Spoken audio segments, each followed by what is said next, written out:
Hello നമസ്കാരം, welcome back to make studio. Border Gavaskar ട്രോഫിക്ക് ശേഷം ടീമിൻ്റെ അടുത്ത സീരീസിലേക്ക് കടക്കാൻ പോവുകയാണ്. ഈ മാസം അവസാനം, കൃത്യമായി പറഞ്ഞാൽ ജനുവരി 22-ന് തുടങ്ങാൻ പോകുന്ന ഇംഗ്ലണ്ടിനെതിരായിട്ടുള്ള സീരീസാണ് ടീമിൻ്റെയുടെ അടുത്ത പര്യടനം.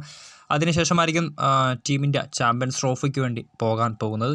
അടുത്ത മാസം ഫെബ്രുവരി 19 മുതലാണ് ചാമ്പ്യൻസ് ട്രോഫി പാകിസ്ഥാനിൽ വെച്ച് നടക്കാൻ പോകുന്നത്. പക്ഷേ ഇന്ത്യയുടെ മത്സരങ്ങൾ ന്യൂട്രൽ വെന്യൂവായിട്ടുള്ള ദുബായിൽ വെച്ചാണ് നടക്കാൻ പോകുന്നത്.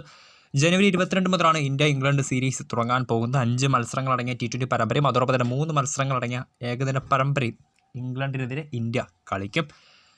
നമുക്കറിയാം, ചാമ്പ്യൻസ് ട്രോഫിക്കുള്ള സ്കോഡ് ഇതുവരെ പ്രഖ്യാപിച്ചിട്ടില്ല. ജനുവരി 12 നിലവിൽ ഡെഡ് ലൈനായി ICC ടീമുകൾക്ക് കൊടുത്തിട്ടുള്ളത്. ജനുവരി 12 തന്നെ ഇന്ത്യയും തങ്ങളുടെ സ്കോഡ് പ്രഖ്യാപിച്ചേക്കും. ഇതുവരെയും നമുക്കറിയാം, വിരാട് കോഹ്ലി, രോഹിത് ശർമ്മ തുടങ്ങിയ സീനിയർ താരങ്ങളെ ഒഴിച്ച് നിർത്തിയാൽ ഇതുവരെയും ചാമ്പ്യൻസ് ട്രോഫിക്കുള്ള സ്കോഡിൽ ഒരു താരത്തിന് പോലും ഒരു 100% സാധ്യത നിലവിൽ നമുക്ക് കൽപ്പിക്കാൻ സാധിക്കില്ല.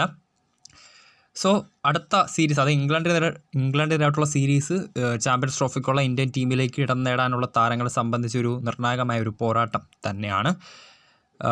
22 മുതലാണ് ഇംഗ്ലണ്ടിനെതിരായിട്ടുള്ള T20 പരമ്പര തുടങ്ങുന്നത്. 5 മത്സരങ്ങളാണ് T20 പരമ്പരയിലുള്ളത്. അതിനുശേഷം 3 മത്സരങ്ങളടങ്ങിയ ഏകദിന പരമ്പരയിലും ഇന്ത്യ കളിക്കും.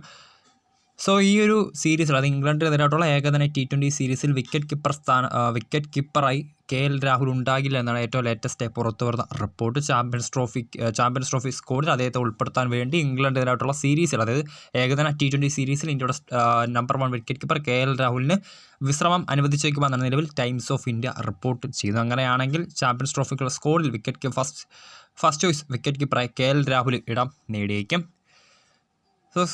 KL രാഹുലിന് റെസ്റ്റ് അനുവദിക്കുകയാണെങ്കിൽ ആ ഒരു സ്ഥാനത്തേക്ക് ബാക്കപ്പ് വിക്കറ്റ് കീപ്പറായിട്ട് മലയാളി താരം സഞ്ജു സാംസണെയും ഇംഗ്ലണ്ടിനെതിരായിട്ടുള്ള സ്കോഡിൽ ഉൾപ്പെടുത്താൻ സാധ്യതയുണ്ട്. കഴിഞ്ഞ ഏകദിന ലോകകപ്പിൽ ഇന്ത്യയുടെ പ്രധാനപ്പെട്ട, അതായത് ഫസ്റ്റ് ചോയ്സ് വിക്കറ്റ് കീപ്പറായിരുന്നു KL രാഹുൽ. 75.33 ശരാശരിയിൽ 452 റൺസ് അടിച്ച് മികച്ച പ്രകടനം തന്നെയായിരുന്നു KL രാഹുൽ കാഴ്ച വെച്ചത്. ഈ ഒരു സാഹചര്യത്തിലും അടുത്ത ചാമ്പ്യൻസ് ട്രോഫിയിൽ ഇന്ത്യയുടെ പ്രധാനപ്പെട്ട വിക്കറ്റ് കീപ്പർ റോളിലേക്ക് KL രാഹുൽ തന്നെയായിരിക്കും എത്താൻ പോകുന്നത്.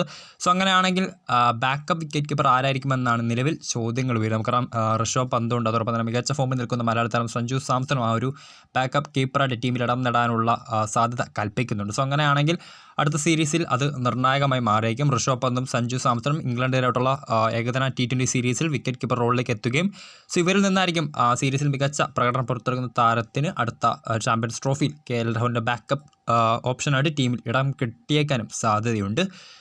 ഇംഗ്ലണ്ടിനെതിരായിട്ടുള്ള ഏകദിന പരമ്പരയിൽ രാഹുൽ വിട്ടുനിന്നാൽ രണ്ടാം വിക്കറ്റ് കീപ്പർ സഞ്ജു സാംസൺ ആയിരിക്കും പരിഗണിക്കാൻ പോകുന്നത്. ഏകദിനങ്ങളിൽ മികച്ച റെക്കോർഡ് ഉള്ള താരമാണ് സഞ്ജു സാംസൺ. ഇംഗ്ലണ്ടിനെതിരെ തിളങ്ങിയ ഋഷഭ് പന്തിനെ പിന്തള്ളി ചാമ്പ്യൻസ് ട്രോഫി ടീമിലേക്ക് ബാക്കപ്പ് വിക്കറ്റ് കീപ്പർ ഇടം നേടാനും താരത്തിന് സാധിക്കും.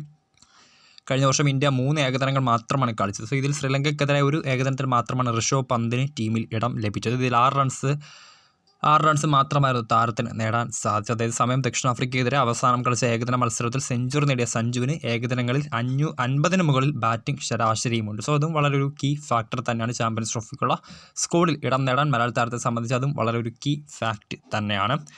കാത്തിരിക്കാം ഇന്ത്യയുടെ ചാമ്പ്യൻസ് ട്രോഫിക്കുള്ള സ്കോഡ് പ്രഖ്യാപനത്തിന് വേണ്ടി. വീഡിയോ ഇഷ്ടപ്പെട്ടാൽ ലൈക്ക് ചെയ്യുക, ഷെയർ ചെയ്യുക. കൂടുതൽ വാർത്തകൾക്കായി ചാനൽ സബ്സ്ക്രൈബ് ചെയ്യുക.